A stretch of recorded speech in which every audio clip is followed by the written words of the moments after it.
Hola, mi nombre es Ángela y en esta oportunidad les voy a hablar de un polímero biodegradable, que es el polihidroxialcohonato, conocido con sus siglas como PHA. Este PHA es un biopolímero, recordando que los biopolímeros son macromoléculas presentes en los seres vivos. Además, es un material bioplástico. Los materiales bioplásticos son derivados de productos vegetales. Este tipo de polímero es producido o sintetizado por microorganismos. Estos microorganismos se conocen comúnmente como las bacterias. Ellos se encuentran de formas granulares dentro de las células que se encuentran dentro de las bacterias. Como se mencionó anteriormente, son sintetizados por bacterias.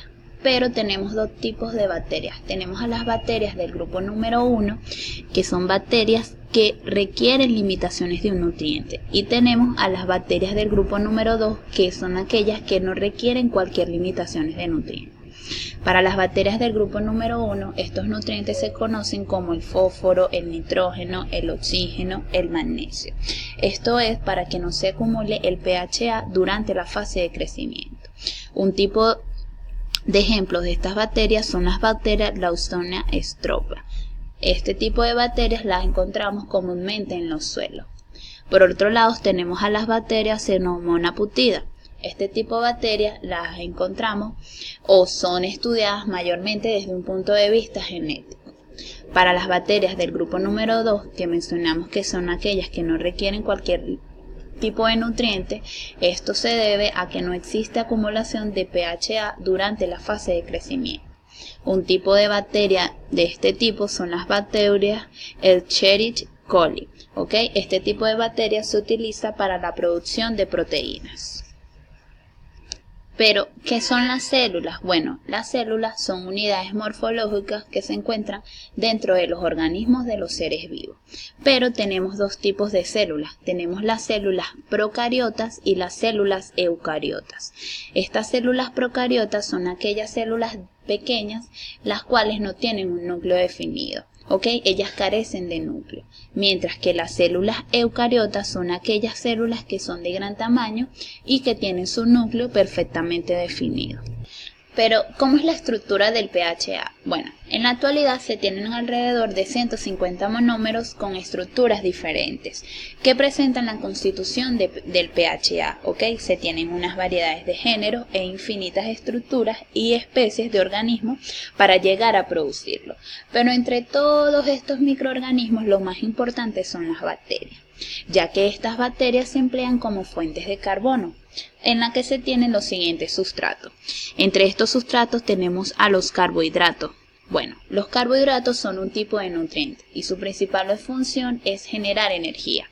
Tenemos a los lípidos y a las proteínas. Los lípidos son moléculas orgánicas. Un tipo de lípido son las grasas, tenemos las proteínas. Las proteínas son biomoléculas formadas por cadenas lineales de aminoácidos. Tenemos a los compuestos aromáticos. Son anillos comúnmente formados por átomos de carbono e hidrógeno, entre otros. Aquí podemos ver la estructura del PHA, donde se tiene un grupo carbonilo, se tiene un oxígeno en su cadena principal, lo cual aporta propiedades significativas a este polímero. Tenemos aquí una cadena R conectada a este carbono. Pero, ¿qué son las fuentes de carbono? Bueno, las fuentes de carbono son la composición para llegar a producir el PHA, pero va a depender del tipo de fuente de carbono que nosotros tengamos, Estas propiedades se deben a las características fisiológicas y bioquímicas de estos microorganismos. Un tipo de bacteria que nosotros podemos tener en este caso son las bacterias del grupo número 1, que son las Pseudomonas putida, ya que ellas son capaces de sintetizar mediante la incorporación de grupos fenilos, alquilos y halógenos. La clasificación del PHA. Bueno, ellos se clasifican según el tipo de cadena que ellos tengan, Pueden ser cadenas de longitudes cortas, cadenas de longitudes medias o cadenas de longitudes largas. Esto va a depender del tipo de carbono que nosotros tengamos presente en la cadena. Por ejemplo, para las longitudes de cadenas cortas se identifican de la siguiente manera. Para este caso, la cantidad de átomos de carbono que se tienen son 5. Un ejemplo de ellas es el 3-hidroxivalerato. Para las longitudes de cadenas medias se identifican de la siguiente manera. En este caso, la cantidad de átomos que se tienen son entre 5 átomos de carbono y 14 átomos de carbono. Un ejemplo de este tipo de cadenas son las cadenas 3-hidroxidecanato, ¿ok? Finalmente tenemos a las cadenas de longitudes largas. Para este caso ellas son poco frecuentes y por eso son muy poco estudiadas. Aquí podemos ver la estructura de las cadenas de longitudes cortas y las cadenas de longitudes medias. Las propiedades del PHA, bueno, difieren en las propiedades y composiciones químicas que se tengan, ¿ok? Pueden ser homopolímeros o pueden ser copolímeros. Los homopolímeros es cuando se tiene una única unidad monomérica en toda la cadena polimérica, ¿ok? Y los copolímeros es cuando tenemos dos o más monómeros diferentes a lo largo de nuestra cadena. Entre las propiedades importantes tenemos a la solubilidad, ¿ok? Es un polímero que es soluble en agua y en cloroformo y además es soluble en otros solventes clorados, ¿ok? Tiene una alta resistencia a los ataques hidrolíticos y a los rayos ultravioleta, ¿ok? Ellos tienden a hincharse en el agua, ¿ok? Lo que facilita la biodegradación anaeróbica. Son materiales biocompatibles, ¿ok? Recordando que un material biocompatible es cuando trabaja de manera adecuada con el medio biológico. Son materiales biodegradables, ¿ok? Ellos son biodegradables mayormente en los suelos. Pero ¿qué pasa? Va a depender del tipo de composición del PHA que nosotros tengamos. Además va a depender de las condiciones ambientales, de los tipos de microorganismos que hayamos utilizado, de la temperatura de biodegradación, entre otros factores que estén asociados a la biodegradación de este polímero. Se comporta además como materiales piezoeléctricos. Los materiales piezoeléctricos son aquellos materiales que tienen un comportamiento electromecánico, ¿ok? Su temperatura de transición vítrea se encuentra entre unos menos 50 grados a unos 4 grados centígrados y su temperatura de fusión se encuentra entre unos 40 grados a unos 180 grados centígrados. La extracción del PHA, ¿ok? Sabemos que el PHA se encuentra dentro de la célula. Estos métodos para la recuperación de este biopolímero suelen ser muy complejos y altamente costosos, ¿ok? Pero hay varios métodos a escala menor y cada uno de ellos cuenta con algunas ventajas y algunas desventajas. Por ejemplo, aquí tenemos el método de extracción por solvente.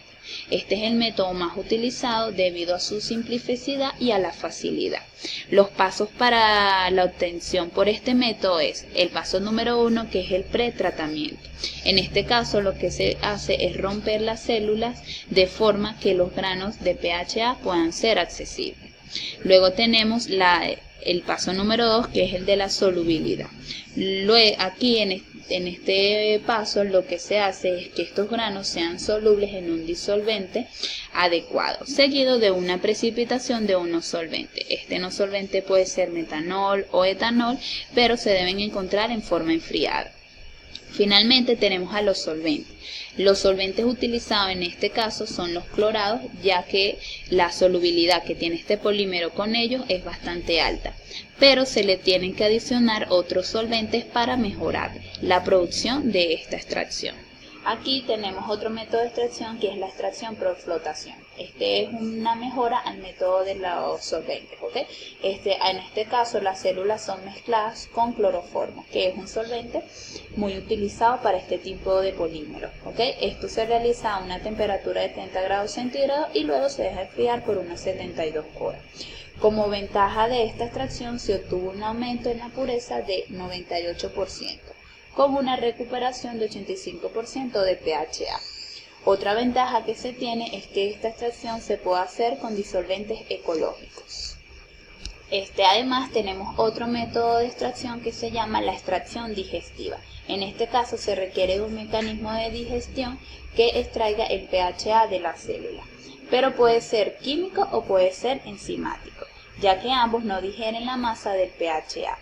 Para el caso químico, como uso, lo que se hace es aplicar un solvente que puede ser polipropileno, carbonato o cloroformo, ¿ok? Para esta extracción del PHA de la célula.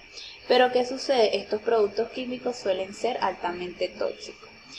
Luego tenemos la que es enzimática, ¿ok? En este caso lo que se realiza son tratamientos térmicos hidrólisis enzimática y un lavado con un surfactante. Aplicaciones del PHA, ¿ok? Es utilizado en muchos campos. Uno de ellos es como suministros de fármacos. Se utiliza como recubrimiento de sustancias médicas debido a su biodegradabilidad, ¿ok? Una vez que él se incorpora en el organismo, la sustancia es liberada y el polímero procede a degradarse. Otra es las aplicaciones quirúrgicas. Se utiliza para las elaboraciones de algodones, de cubiertas de gasas o de cualquier otro material que pueda ser utilizado para curar algún tipo de herida. Debido a su biocompatibilidad se utiliza los costos. Bueno, para la producción del PHA se requiere de un alto costo y va a depender de el tipo de producción de fermentación, del tipo de fuente de carbono que se utilice, el rendimiento de la fuente de carbono que nos genere, la productividad del proceso, el procesamiento que se realice bajo el agua. Pero es importante que para este proceso de extracción el microorganismo seleccionado sea lo más productivo para generar mayores ganancias. Pero, ¿cómo podríamos disminuir estos costos? Bueno, este tipo de polímero tiene un valor de producción mucho más elevado que los derivados del petróleo. Entonces, lo que se busca es disminuir estos costos para generar polímeros con buenas propiedades y que sobre todo no sean tóxicos ni dañinos para el hombre. Como sugerencia se tienen a los siguientes subproductos. Tenemos como subproducto al suero, que es un subproducto de la industria del queso. La mitad de este subproducto se convierte en productos utilizados por el hombre y por los animales. Pero ¿qué pasa con el resto? Bueno, el resto es desechado al ambiente. ¿Qué es lo que se busca? Utilizar el suero desecho como fuente de carbono para el crecimiento de estas bacterias. ¿Qué ganamos? Bueno, ganamos bajar los costos de esta producción. Se tiene otro subproducto y es el salvado de trigo, ¿ok? Este se puede encontrar en todo el mundo ya que es cultivado en grandes cantidades. El salvado de trigo es la parte integral del grano en la que se contienen las proteínas, los carbohidratos y otros minerales. Por otro lado tenemos al arroz. Este otro grano es importante ya que al igual que otro trigo se produce en todo el mundo. Cuando alguno de estos dos granos fueron utilizados para la producción del PHA, se obtuvo como un resultado algo bastante considerable, ya que hubo un aumento en la biomasa. Finalmente se hizo con otro subproducto que es el almidón, ¿ok? Al igual que los otros antes nombrados, esto lo podemos encontrar en todo el mundo y además es de bajo costo. Pero la naturaleza de este subproducto es bastante compleja, lo cual hace de ella una limitante, ya que se requiere de muchísimas cepas bacterianas para poder llegar a hidrolizarlo. Y si no se tienen estas enzimas, no podemos utilizar el almidón como fuente de carbono. Se probó con almidón de patata como única fuente de carbono para la cepa bacteriana, ¿ok? En lo que se obtuvo un aumento en la biomasa, que era lo que se requería. Finalmente, lo que se quiere con todo esto es buscar materiales, en este caso polímeros, que sean biodegradables y que para la producción del mismo se requiera de un bajo costo, porque como sabemos la mayor limitante para la producción de este tipo de polímero es el alto costo que el mismo conlleva, en comparación a los que son derivados del petróleo, que su principal característica es que es de bajo costo para la producción del mismo. Entonces, si se generan más polímeros que sean biodegradables, estaríamos ayudando y contribuyendo a una mejora en nuestro medio biológico, ya que la mayoría de los polímeros derivados del petróleo son dañinos y tóxicos para la naturaleza.